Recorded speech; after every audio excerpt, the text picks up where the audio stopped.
5 sur 7 matin, bienvenue dans le débat matinal, bienvenue dans le forum de discussion. Les eaux territoriales béninoises ne seront plus un no man's land, des zones de non-droit pour les trafics de tout genre. Le Bénin a décidé de la mise en place d'un dispositif ultra moderne pour surveiller toute sa façade maritime. Désormais, plus rien ne sera comme avant, plus rien n'échappe à la préfecture maritime. C'est, disons, l'œil qui surveille H24 nos côtes. Comment tout ceci est orchestré, nous vous en parlons ce matin. Et puis, juste après, on vous parlera de biodiversité. Le Bénin, terre de biodiversité, abrite une faune sauvage d'une richesse exceptionnelle. Mais quel est véritablement l'état de ces espèces qui font la fierté de notre patrimoine naturel? Des majestueux éléphants aux furtifs guépards, en passant par les innombrables espèces d'oiseaux et de reptiles, nous allons explorer les défis auxquels ils sont confrontés, notamment le braconnage, la déforestation, le changement climatique. Mais aussi, nous allons nous arrêter sur ces initiatives porteuses d'espoir, les actions de conservation et les acteurs engagés qui œuvrent pour préserver ce trésor inestimable. En plateau avec moi, William Apollinaire Tchouki, bonjour et bienvenue. Bonjour, Emma. Comment allez-vous? Je vais super cool et vous? Ça va, un plaisir de vous recevoir. Le plaisir partagé. Comme tous les autres mardis, en face de vous, Alain Toussaint, bonjour et bienvenue. Bonjour, Emma. Comment allez-vous? Oui, ça va très bien. Et nous avons le plaisir d'avoir sur ce plateau le contre-amiral Fernand-Maxime Aouyo, il est le préfet maritime. Bonjour et bienvenue. Bonjour, c'est un plaisir d'être avec vous. Mais le plaisir, il est partagé. Quand on parle de préfet maritime, quel est son rôle?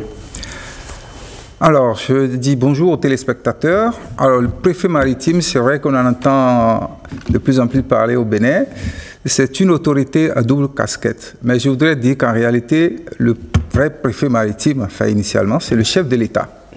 Et vous convenez avec moi que le chef de l'État ne peut pas être partout à la fois. Donc, le préfet maritime que je suis exerce un pouvoir par délégation. Alors, le préfet maritime, c'est une autorité à double casquette.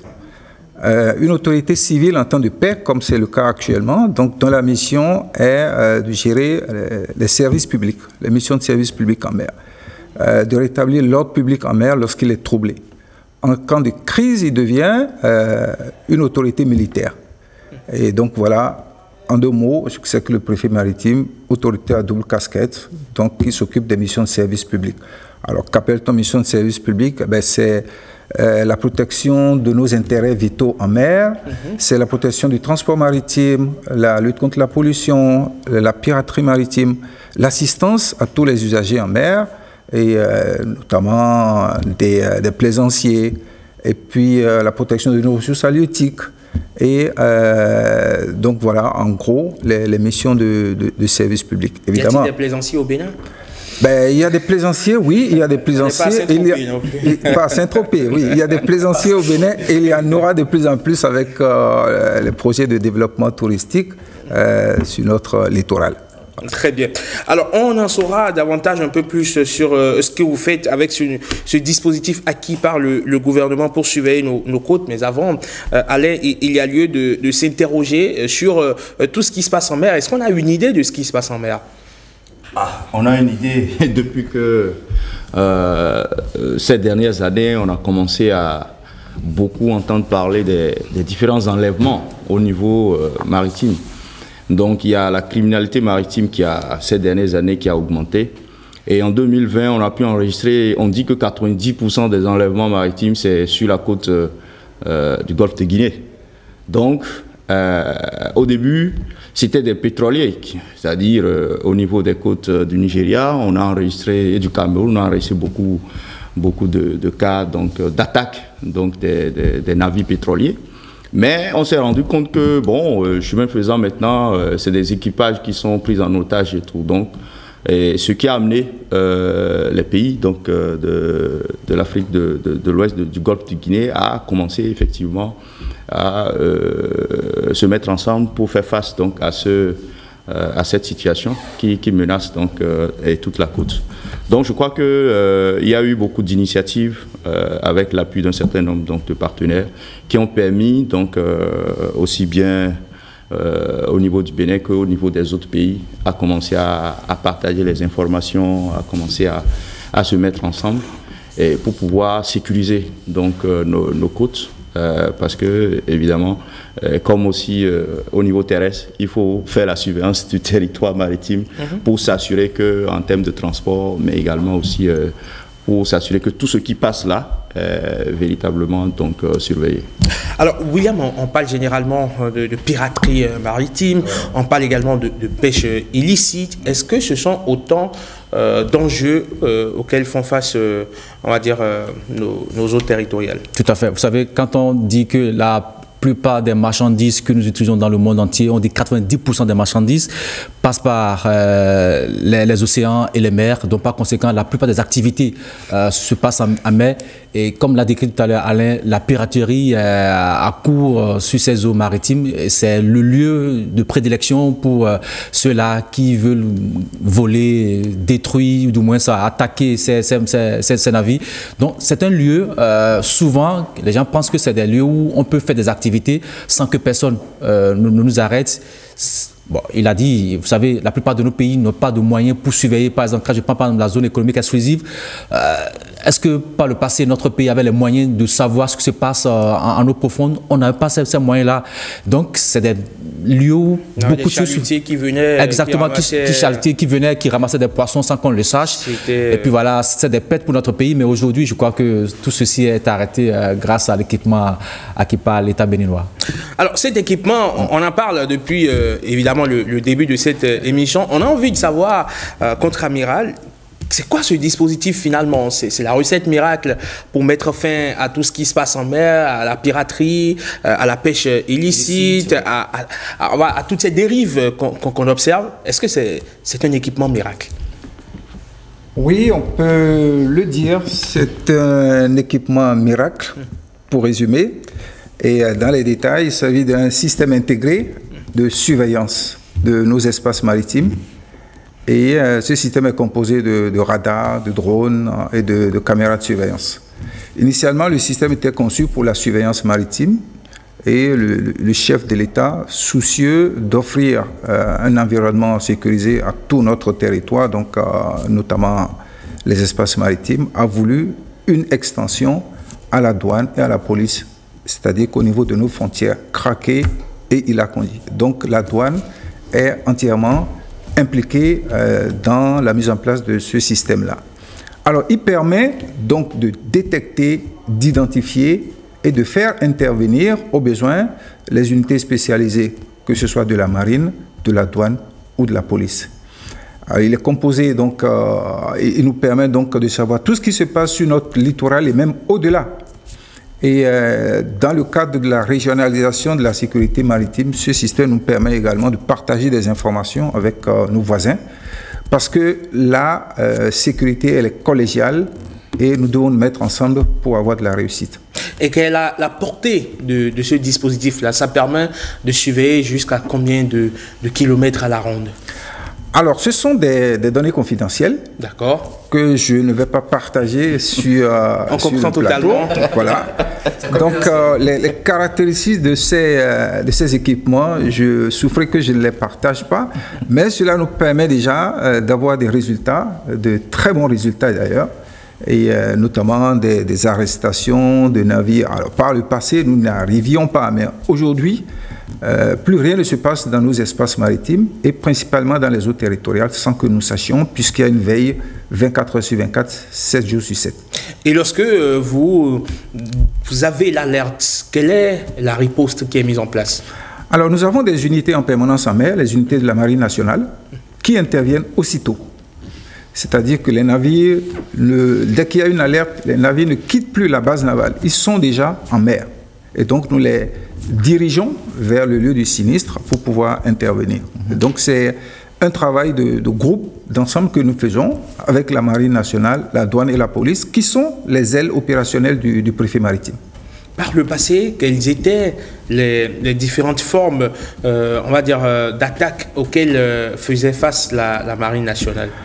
Alors, nous avons enregistré par le passé des attaques de navires de commerce, notamment les porte-conteneurs, les pétroliers, les navires de pêche. Mais aujourd'hui, nous avons un double dispositif. Le premier, c'est l'obligation qui est faite à tous les armateurs d'avoir à bord de leurs navires des gardes armés. Ce dispositif, il est un dispositif de contact comme on le dit dans notre jargon. Mais au-delà de ce dispositif, nous avons maintenant une couverture de l'ensemble du dispositif depuis notre frontière à l'est jusqu'à notre frontière à l'ouest. Et donc, toutes ces unités-là sont activées, donc la police, la douane et la marine nationale, pour intervenir en cas de nécessité, et ce, en temps réel. En dehors de cela, nous arrivons également, puisque j'ai parlé tantôt de caméras de surveillance, nous participons donc à la préservation de la biodiversité, notamment à la lutte contre, la piraterie, en dehors de la piraterie, la capture des espèces interdites. La pêche IAN. La pêche illicite. Ouais. Mais sur le littoral, c'est-à-dire sur les plages, nous participons également à la lutte contre les espèces menacées d'extinction, par exemple les tortues de mer. Tout à fait. Donc nous avons des caméras qui nous permettent de surveiller en temps réel ce qui se passe sur nos plages. Très bien.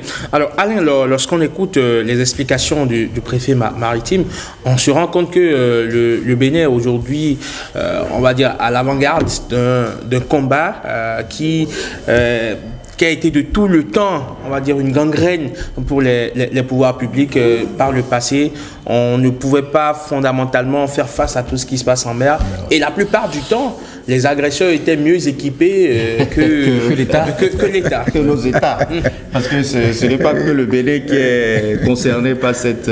C'est tous les pays. C'est tous les pays qui connaissent cette menace-là. Oui. Et aujourd'hui, bon, c'est un pas de géant qui est fait. Surtout pour lutter contre la pêche illicite, parce qu'il y avait des bateaux qui débarquaient sur nos côtes sans que même notre marine n'ait les moyens de les identifier. Parce que souvent, quand on commence à énumérer les causes de la pêche illicite, les gens avaient une technologie qui ne permettait pas aux marines des pays de pouvoir les identifier. Alors, quand vous n'arrivez pas à identifier le navire, vous ne savez pas ce qu'il fait, il finit donc d'opérer et puis il disparaît. Mais maintenant, je pense qu'avec ce nouveau dispositif, on pourra très tôt identifier et pouvoir aussi donc aller agir. Donc, en matière de biodiversité, c'est salutaire. Donc, on pourra aujourd'hui, avec toutes ces espèces qui sont menacées, pouvoir donc renforcer la surveillance donc environnementale. Donc il faut vraiment féliciter, mais au-delà du Bénin, c'est de faire en sorte que il faut encourager le partenariat avec les autres pays, parce que ça, si au niveau de nos côtes la surveillance elle est maintenant renforcée, les gens peuvent davantage aller à l'est comme à l'ouest. C'est vrai aussi que le Nigeria fait beaucoup d'efforts. Ils ont acquis beaucoup de navires, une centaine de navires aussi pour renforcer donc la surveillance. Parce que là-bas, les enjeux sont plus énormes avec les pétroliers qui sont toujours braqués et tout ça.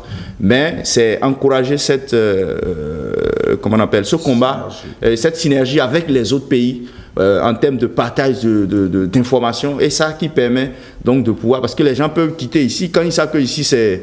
la surveillance est renforcée et aller ailleurs pour opérer. Donc je pense que c'est vraiment encourager les pays. Et ça a commencé, donc il faut encourager les pays à aller à renforcer donc, cette synergie-là.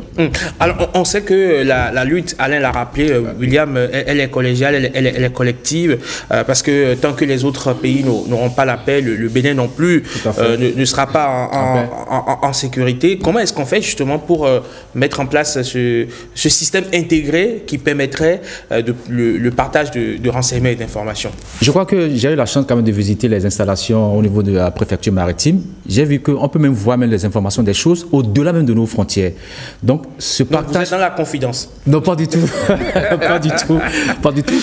En fait, donc, on peut partager les informations qu'on a reçu avec d'autres pays de la sous-région. Par exemple, le Togo qui est à côté de nous, le Nigeria, pourquoi pas, même s'ils ont un dispositif aussi performant. Mais il paraît que ce que nous avons au pays est plus performant de la sous-région. Donc, ça veut dire qu'on a plus d'informations à partager avec les autres pays. Maintenant, c'est de demander à ce que les autres pays aussi puissent avoir ce dispositif pour qu'on puisse quadriller tout l'ensemble de cette façade maritime. Et là, on va surveiller de près tout ce qui est action illicite dans nos eaux intérieures, surtout par rapport aux poissons. Vous savez, la pêche, avec les chalutiers, souvent les gens viennent avec des filets à mailles très fines, viennent, ramassent tout, partent. Ils raclent tout. Ils raclent tout le fond de l'océan. pendant que nous manquons de cette ressource halieutique au pays, je crois qu'avec ces équipements, on permettra quand même de surveiller, d'avoir nos ressources pour les populations béninoises. Alors, on va demander au préfet si, depuis la mise en place de ces dispositifs, vous avez déjà raisonné des chalutiers venus de façon, on va dire, venus racler le fond de... Sans autorisation. Sans autorisation. Oui, tout à fait. Alors, ce qui se passe, c'est que nous communiquons très peu sur les performances de notre dispositif. Et ce qui fait que beaucoup ont cru que les choses sont toujours comme avant. Et donc, ce dispositif nous a déjà permis effectivement d'arrêter, d'arraisonner, puis d'arrêter des chalutiers qui faisaient des incursions dans nos eaux en toute impunité. En dehors des chalutiers, la mise en œuvre de ce dispositif-là a déjà permis l'arrestation d'au moins 6 navires impliqués dans la contrebande de diverses manières. Et donc, ce sont autant de résultats que nous avons récoltés en moins d'1 an d'opérationnalisation de ce dispositif de surveillance maritime. On a l'impression qu'on n'entend jamais parler, justement, vous l'avez dit vous-même, de la préfecture maritime, alors que vous êtes en train de faire d'excellentes choses. Pourquoi est-ce que vous avez décidé de maintenir ça sous silence? Alors, il faut être discret pour être efficace. C'est vrai, nous faisons un peu de dissuasion, donc en faisant la promotion de notre dispositif, mais surtout auprès des compagnies maritimes.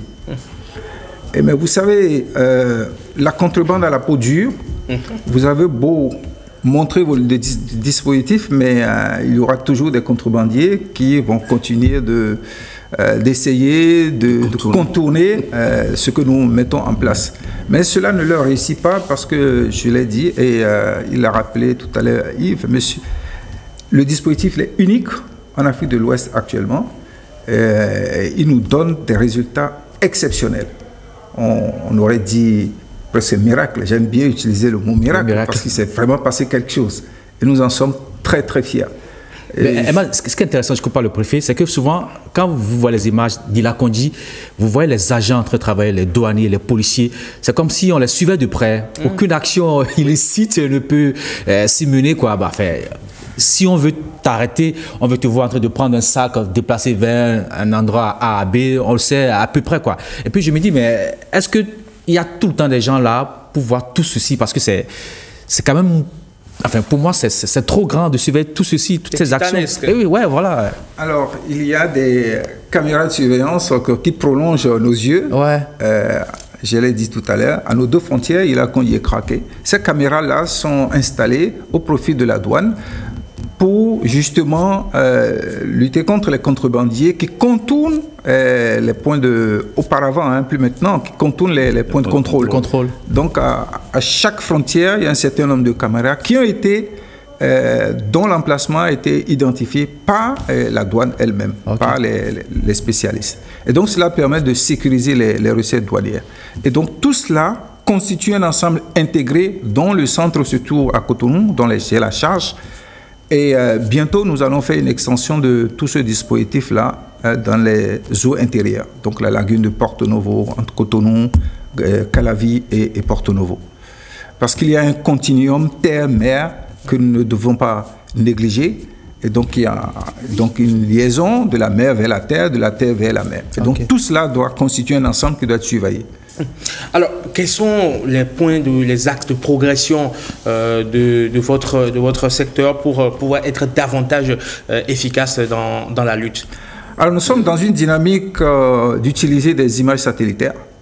Donc, nous allons intégrer des satellites au dispositif pour avoir une zone beaucoup plus large à couvrir. Nous serons en mesure de couvrir toute la ZE, la zone économique exclusive et au-delà. Donc nous avons l'ambition d'utiliser des images satellitaires qui seront connectées à notre dispositif pour être à même d'identifier même une aiguille qui flotte sur l'eau. Ah ouais? Encore qu'une aiguille ne flotte pas. Voilà. Merci beaucoup, contre-amiral Fernand Maxime Aouyo. Vous êtes le préfet maritime. On a pu en savoir un peu plus sur ce dispositif acquis par l'État qui permet donc de surveiller nos eaux, de surveiller nos eaux territoriales pour que plus jamais un trafic, plus jamais les contrebandiers ne prennent d'assaut, on va dire, cet espace jadis no man's land, aujourd'hui, on va dire, gage de sécurité, havre de paix. Vous passez une excellente journée du mardi et vous nous revenez quand vous voulez. Merci beaucoup, ça a été un plaisir. On espère un jour avoir l'occasion d'aller avec vous en mer, sait-on jamais, pour aller voir comment est-ce que vous opérez. Je vous invite à visiter notre centre. Mais ce sera, vous ne l'avez pas déjà fait. Ce sera avec beaucoup de plaisir. Ce sera avec beaucoup de plaisir.